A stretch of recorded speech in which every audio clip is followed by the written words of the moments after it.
Hello guys, most welcome. आज का lecture उन स्टूडेंट्स के लिए बहुत इंपॉर्टेंट है जिन स्टूडेंट्स के 2025 और 26 के स्टार्टिंग में एग्जाम है, यानी कि जिनके अभी 2025 के दिसंबर में, नवंबर में या फिर 2026 के जनवरी, फेब या मार्च तक एग्जाम है। उन स्टूडेंट्स के लिए आज का लेक्चर बहुत इंपॉर्टेंट है। देखिए, इनकम टैक्स के बहुत सारे लेक्चर्स मैंने ऑलरेडी अपलोड कर रखे हैं। अब कुछ स्टूडेंट्स के कमेंट आते हैं कि सर ये लेक्चर पुराने हैं, तो क्या उससे कोई ज़्यादा फर्क नहीं पड़ता है? क्योंकि कोई इनकम टैक्स एक्ट पूरा अभी तक चेंज नहीं हुआ है।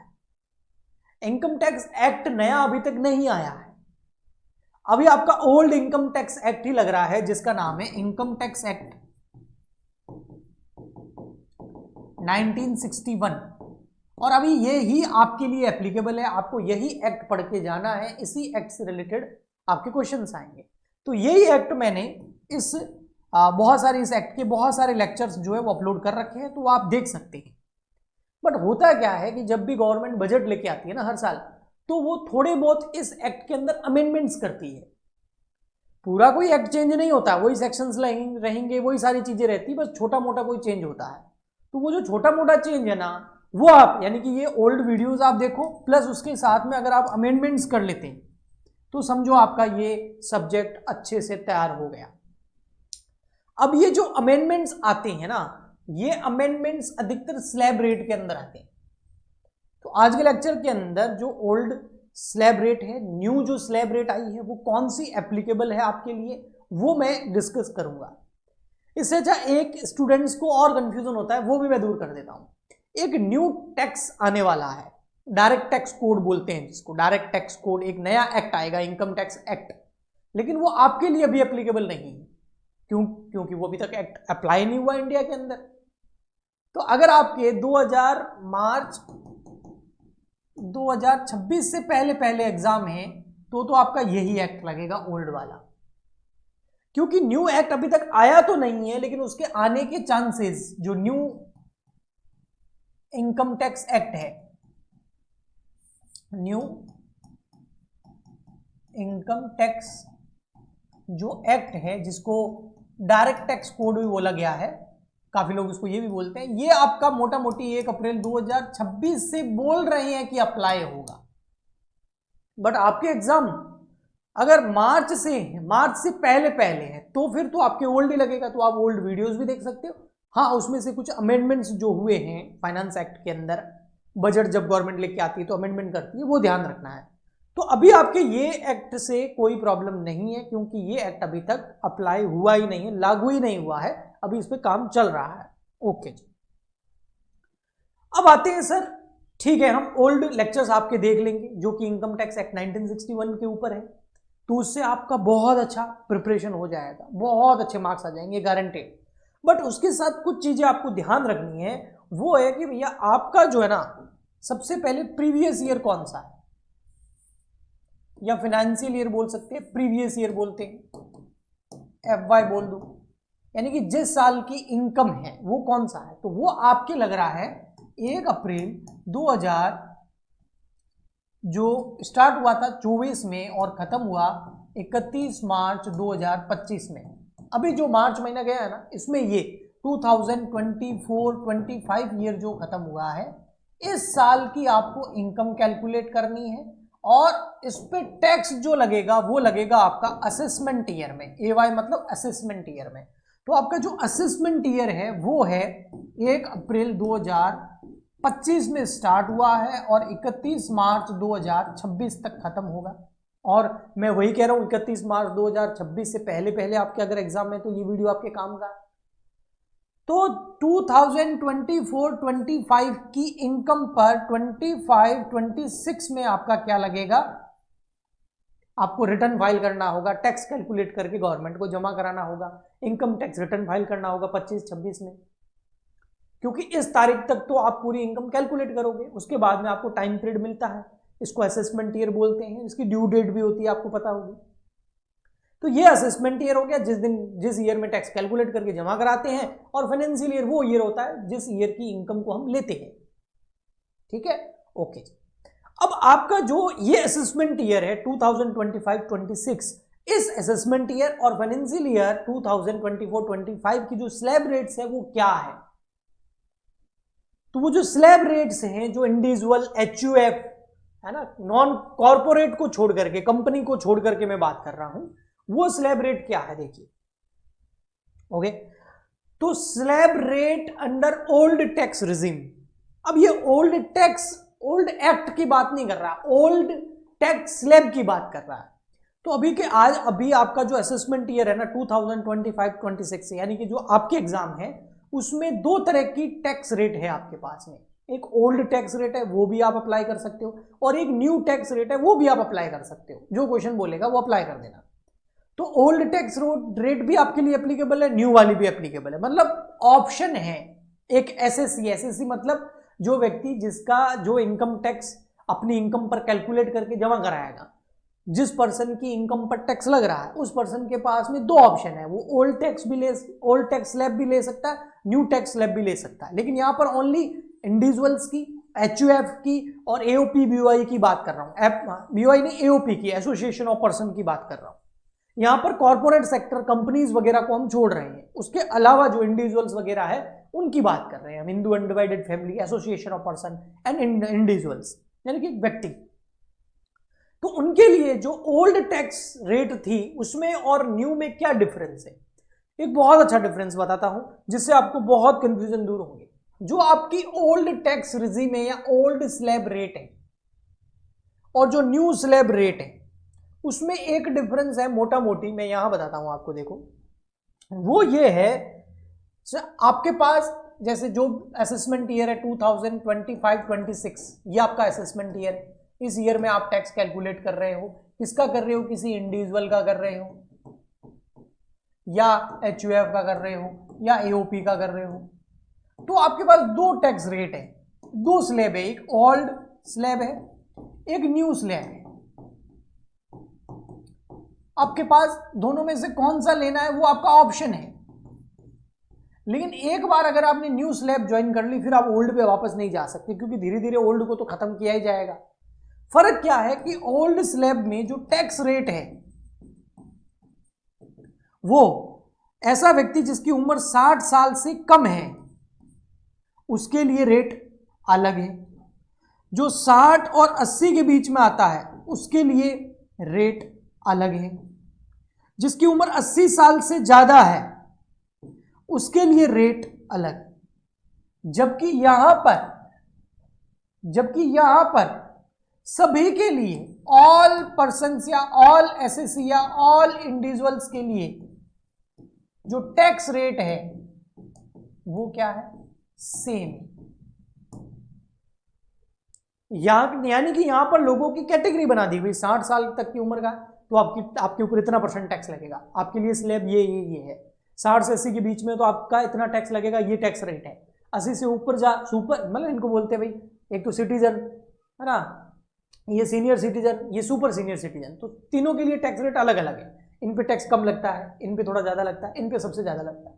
लेकिन ये ओल्ड था। जो न्यू टैक्स रिजीम है इसमें ऐसा कुछ भी नहीं है, कोई एज वाइज कैटेगरी नहीं है। आप इंडिविजुअल हो, आप 18 साल से ज्यादा उम्र के हो, और आप भले ही 100 साल के हो, आपकी जो इनकम है उस पर सबके लिए एक ही रेट पे टैक्स लगेगा। तो आइए उसको हम डिस्कस करते हैं यहां पर। अब सबसे पहले यहां पर ओल्ड टैक्स रिजीम की बात कर रहे हैं ना, ठीक है, कंफ्यूज मत आना। और ओल्ड में मैंने बोला था क्या, एज के हिसाब से टैक्स रेट अलग अलग है। तो ये है slab rate under old tax regime assessment year 2025-26। तो अगर आप रेजिडेंट हो, नॉन रेजिडेंट हो, लेकिन इंडिविजुअल हो, या फिर आप एचयूएफ हो, हिंदू अनडिवाइडेड फैमिली हो, और एचयूएफ में जो करता होता है उसकी उम्र, और इंडिविजुअल में तो व्यक्ति की उम्र 60 साल से कम है, तो आप पे जो टैक्स रेट लगेगी वो ऐसे लगेगी। स्लैब रेट ये, अगर आपकी इनकम, टोटल इनकम 2.5 लाख रुपए तक है तो आपको कोई टैक्स नहीं देना। अगर आपकी इनकम 2.5 लाख से और 5 लाख के बीच, 2.5 लाख से ऊपर और 5 लाख के बीच में है, यानी कि नेक्स्ट 2.5 लाख, तो उस पर आपका 5% इनकम टैक्स लगेगा। तो 2.5 लाख तक तो जीरो, नेक्स्ट 2.5 लाख पर, है ना, 2.5 और 5, 2,50,000 और 5 लाख के बीच में गैप कितना है, 250 का ही, उस पर 5%। 5 लाख और 10 लाख, यानी कि 5 लाख से ऊपर और 10 लाख तक है, यानी कि नेक्स्ट 5 लाख पर आपका जो टैक्स है वो लगेगा 20%।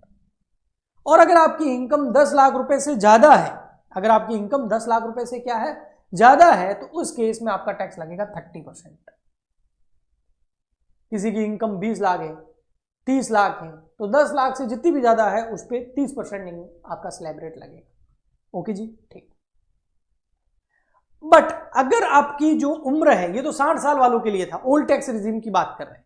अगर आपकी उम्र जो है वो 60 से जो है 60 या उससे ज्यादा है और 80 से कम है, यानी कि आप सीनियर सिटीजन हो, तो इस केस के अंदर 3 लाख रुपए तक आपको कोई टैक्स नहीं देना। 3 से 5 यानी कि नेक्स्ट, देखो 3 से 5 यानी कि नेक्स्ट 2 पर आपको 5% टैक्स देना है। 5 से 10 यानी कि नेक्स्ट 5 पर आपको 20% टैक्स देना है। और 10 लाख से ऊपर हो तो आपको 30% टैक्स देना है। तो यहां पर आपका 0, 5%, 20% और 30% है, ठीक है। लेकिन यहां पर देखो 3 है, तो ये थोड़ा सा चेंज है, वहां 2.5 लाख तक 0 था, या 3 लाख तक 0 है। लेकिन अगर आपकी उम्र जो है इंडिविजुअल की या एचयूएफ की कर्ता की उम्र 80 साल से भी ऊपर है, यानी कि सुपर सीनियर 80 साल या उससे ऊपर है, सुपर सीनियर सिटीजन है, तो 5 लाख तक कोई टैक्स नहीं देना। 5 से 10 के बीच में इनकम है तो 20%, और 10 लाख से ज्यादा इनकम है तो 30%। तो ये स्लैब रेट। तो जो ओल्ड टैक्स रिजीम है या ओल्ड स्लैब रेट है, जो अभी एप्लीकेबल है, बिल्कुल आपके पास ऑप्शन है, आप इसको भी चूज कर सकते हो, इसमें उम्र के हिसाब से स्लैब रेट है। जबकि जो न्यू टैक्स रिजीम आई है, जो आगे चल के यही रहेगी, ये ओल्ड वाली तो नेक्स्ट असेसमेंट ईयर में खत्म ही हो जाएगी, लेकिन अभी तो है आपके जो न्यू टैक्स रिजीम आई है, आपके पास ऑप्शन है, आप इसको भी अडॉप्ट कर सकती हैं, जो असेसमेंट ईयर 2025-26 की है। तो क्वेश्चन में क्या आपको न्यू टैक्स रिजीम का बोलेगा या ओल्ड टैक्स रिजीम का बोलेगा? कुछ नहीं बोल रहा है तो दोनों में से कोई भी एप्लीकेबल कर सकते हो, लेकिन न्यू का बोलेगा तो कैसे पता चलेगा? आपको बोलेगा सेक्शन नंबर, जो इनकम टैक्स एक्ट है 1961, उसका सेक्शन नंबर 115 BAC के अंदर जो टैक्स रेट दे रखी है वो लगाओ। तो 115 BAC वाली टैक्स रेट एप्लीकेबल होती है ना, तो समझ जाना न्यू टैक्स रिजीम एप्लीकेबल हो रही है। यहाँ एज वाला कोई प्रॉब्लम नहीं, यहाँ एज वाला कोई प्रॉब्लम नहीं, ठीक है जी। यहां तो सबके लिए सेम है। अब क्या है सबके लिए सेम, और ये इंपॉर्टेंट है, तो उतनी याद करने से अच्छा यही कर लो। 3 लाख रुपए तक सबके लिए, चाहे उम्र आपकी 60 साल से कम है, 60 या 80 के बीच में है, या 80 से ज्यादा है, यानी कि इंडिविजुअल हो, नॉर्मल सिटीजन हो, सीनियर सिटीजन हो या सुपर सीनियर सिटीजन हो, सबके लिए सेम। 3 लाख रुपए तक किसी को टैक्स नहीं देना। 3 से 7 लाख के बीच में जो टैक्स रेट है वो है आपकी 5%, ठीक है। नेक्स्ट 4 हो गया। हाँ, उसके बाद 7 से जो 10 लाख है उसमें आपका कितना है? 10%, है ना, उसमें आपका कितना है? 10%। तो 3 लाख रुपए तक 0 है। 3 से 7, अब 3 से 7 मतलब अगले 4 लाख, और यहां पर लिखा हुआ अबाउट 3 लाख, जो मैं बोल रहा हूं वही लिखा हुआ। 3 लाख से ज्यादा अगर है और कहां तक? 7 लाख तक 5% है। अगर 7 लाख से ज्यादा और कहां तक? 10 लाख तक 10% है। 10 लाख से ज्यादा और 12 लाख के बीच में तो 15% है।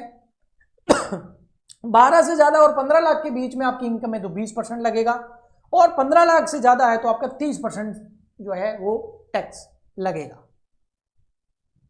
तो यहां देखा जाए ना, तो सबसे पहले 3 लाख तक तो 0 कर दो, फिर रेट देखो 5, 10, 15, 20, 5 का गैप है ना, आप ऐसे याद कर सकते हो। 0 है, 5, 10, 15, 20, और उसके बाद सीधा 30 है, फिर 5 का नहीं, एंड में 10 का गैप है, तो 0 हो गया। 5, 10, 15, 20, 5 का गैप, फिर 30, और यहां क्या है? 3, फिर 3 से 7, तो यहां आपको 4 लाख का गैप दिखेगा, फिर 7 से 10 3 लाख का गैप दिखेगा, फिर आप देखोगे आगे 10 से 12 2 लाख का गैप है, 12 से 15 3 लाख का गैप है, और फिर 15 लाख। आया समझ में? तो ये आपको याद करना पड़ेगा, नई वाली टैक्स रिजीम आपको भाई रट्टा मारना ही पड़ेगा ना। अब इसमें समझाऊं तो क्या, हाँ, ये क्वेश्चन कम से कम सॉल्व करके आप देख सकते हो। भाई किसी बंदे की अगर इनकम फॉर एग्जांपल के लिए 20 लाख रुपए और उसकी उम्र कोई भी हो, तो न्यू टैक्स रिजीम के हिसाब से कितना टैक्स लगेगा? देखो भाई 3 लाख तक तो कितना हो गया? 0। देखो आपके सामने 3 लाख तक तो कितना हो गया? 0, नो प्रॉब्लम। नेक्स्ट 3 से 7 यानी कि अगले 4 लाख पे कितना? 5%, और 4 लाख का 5% कितना होता है? नेक्स्ट 4 लाख। वो हो गया 20,000 रुपए। फिर नेक्स्ट 7 से 10 के बीच में गैप कितना है? 3 लाख का। 3 लाख का कितना? 10%। तो नेक्स्ट 3 लाख का 10% हो गया 30,000। ये नेक्स्ट है, ठीक है ना, इनके बीच का गैप। ओके, नेक्स्ट 10 से 12 कितना गैप हो गया? 2 लाख। 2 लाख का कितना? 15%। अब 2 लाख का 15% कितना हो जाएगा भाई? 2 लाख का 15% करो, 2 लाख का 15%, 2 लाख का 15% 30,000। हाँ भाई 30,000। तो नेक्स्ट जो 2 लाख है उसका 15% करोगे तो 30,000। फिर 10 से 12 हो गया, 12 से 15 तो ये 3 लाख हो गए है ना, 3 लाख। 12 के बाद 13, 14, 15, तो 3 लाख का कितना? 20%। तो नेक्स्ट 3 लाख का 20%, तो ये हो गया 60,000 रुपए। फिर उसके बाद में है भाई 15 से जो ज्यादा है उस पर 30% है। हमारा कितना है? 15 से ज्यादा 20। हमारा कितना है? 15 से ज्यादा 20। तो 15 से कितना ज्यादा है? 5 लाख। 5 लाख पे कितना? सीधा 30%। तो नेक्स्ट जो 5 लाख है उसकी 30%, इसका 30% निकाल दो 5 लाख का, तो आ गया 1,50,000। तो आप टोटल देख लो टैक्स कितना हो गया? 20 + 30 + 30 + 60 + 150, ये हो गया 2,90,000 रुपए का इनकम टैक्स पे करना पड़ेगा अगर आपकी इनकम एक साल की 20 लाख रुपए है असेसमेंट ईयर 2025-26 में। तो इस तरीके से आपको प्रैक्टिस करनी पड़ेगी। ओके जी, ठीक है। तो ये है स्लैब रेट वाला मामला। आई होप आपको अच्छे से समझ में आ गया होगा, कोई प्रॉब्लम नहीं होगी, ठीक है। ओके जी, सो और मिलते हैं किसी वीडियो में, ठीक है। आज के लिए इतना ही, bye bye, thank you, take care.